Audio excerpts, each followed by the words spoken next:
Hello everyone, நம்ம இன்றைக்கி நம்ம வீட்டில் சிக்கன் 65 தான் செய்ய போகிறோம். வாங்க வீடியோக்குள்ளே போயிடுவோம்.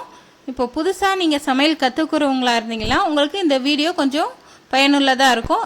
ஏற்கனவே சிக்கன் 65 செஞ்சவங்களா இருந்தாலும் இந்த வீடியோ பாருங்கள். உங்கள் ஸ்டைல் ஒரு மாதிரி இருக்கும், என்னோடய ஸ்டைல் ஒரு மாதிரி இருக்கும். ஒவ்வொருத்தருக்கும் ஒவ்வொரு கைப்பக்குவம் இருக்கும் இல்லைங்களா? வீடியோ ஸ்கிப் பண்ணாமல் பாருங்கள். ஏன்னா எட்டிங்கே பார்த்துட்டு நிறைய பேர் வெளியில் வந்துடுறீங்க பார்க்காம. இது ஏற்கனவே நமக்கு தெரியுமேட்டு ஒவ்வொருத்தருக்கும் ஒவ்வொரு கைப்பக்குவம் இருக்கும் பாருங்கள். இப்போது 1 kg சிக்கன் நான் மஞ்சளும் உப்பும் போட்டு நல்லா 2-3 டைம் கழுவி எடுத்து வச்சுருக்கேன். இதுக்கு என்னென்ன பொருள் தேவைன்னு பார்த்துருவோம். 1.5 ஸ்பூன் உப்பு எடுத்து வச்சுருக்கேன், 1 ஸ்பூன் மிளகு தூள் எடுத்து வச்சுருக்கேன், 1.5 ஸ்பூன் கார்ன்ஃப்ளவர் மாவு, 2 ஸ்பூன் அரிசி மாவு ஒன்றா வச்சுருக்கேன். இதுலேயே மிளகாய்த்தூள் 2 ஸ்பூன் வச்சுருக்கேன். மிளகாய்த்தூளும் உப்பும் உங்கள் ஆப்ஷனலுக்கு நீங்கள் எடுத்துக்கலாம். 2 ஸ்பூன் இஞ்சி பூண்டு விழுது வச்சுருக்கேன். இஞ்சி பூண்டு விழுது கொஞ்சம் அதிகமாக போடும்போது டேஸ்ட் நல்லாயிருக்கும். அதே மாதிரி ஃபுட் கலர் ஒரு 1/2 டேபிள் ஸ்பூன் எடுத்து வச்சுருக்கேன். நீங்கள் ஃபுட் கலர் வேணான்னா ஸ்கிப் பண்ணிக்கலாம். லெமன் நான் ஒரு 1/2 லெமன் எடுத்து வச்சுருக்கேன். பெரிய லெமனில் ஒரு 1/2 லெமன் எடுத்து வச்சுருக்கேன். சின்னதாக இருந்தால் ஃபுல்லாக போடலாம். இப்போது இது அத்தனையும் நம்ம சிக்கனோட எல்லாம் கலந்து எடுத்துக்கலாம்.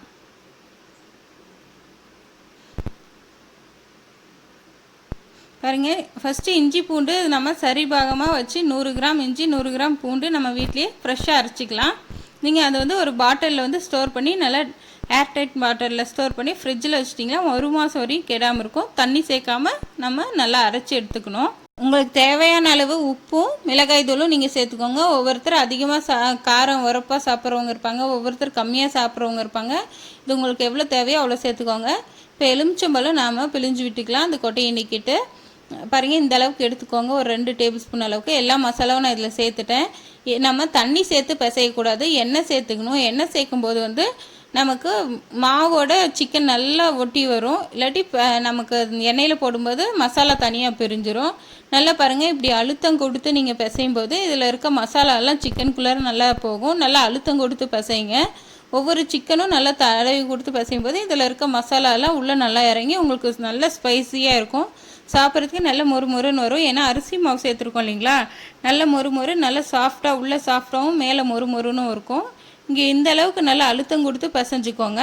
இப்போ இந்த சிக்கனை நம்ம எடுத்து ஒரு 1/2 ஹவருக்கு ஃப்ரீசரில் வச்சிட போகிறோம். இன்னும் ஃப்ரீசரில் வச்சா சீக்கிரம் உங்களுக்கு அது சிக்கனும் மசாலாவும் நல்லா கோட் ஆகிடும். அதில் நீங்கள் ஒரு 1/2 ஹவருக்கு ஃப்ரீசரில் வச்சு எடுத்துக்கலாம். இப்போ 1/2 ஹவர் வச்சு எடுத்தாச்சு.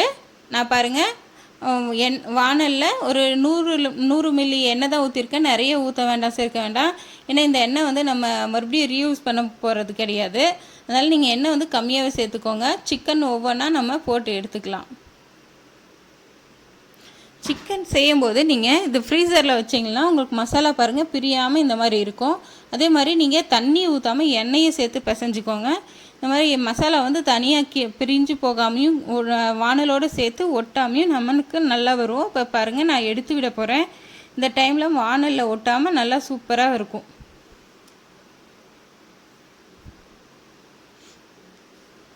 நீங்கள் மழை காலத்தில் குழந்தைங்களுக்கு இந்த மாதிரி செஞ்சு கொடுங்க, நல்லா விரும்பி சாப்பிடுவாங்க. பாருங்கள், இப்போ நான் எடுத்து விட போகிறேன். ஒட்டாமல் வரும்போது பாருங்கள், நல்லா ஒட்டாமல் வந்திருக்கு.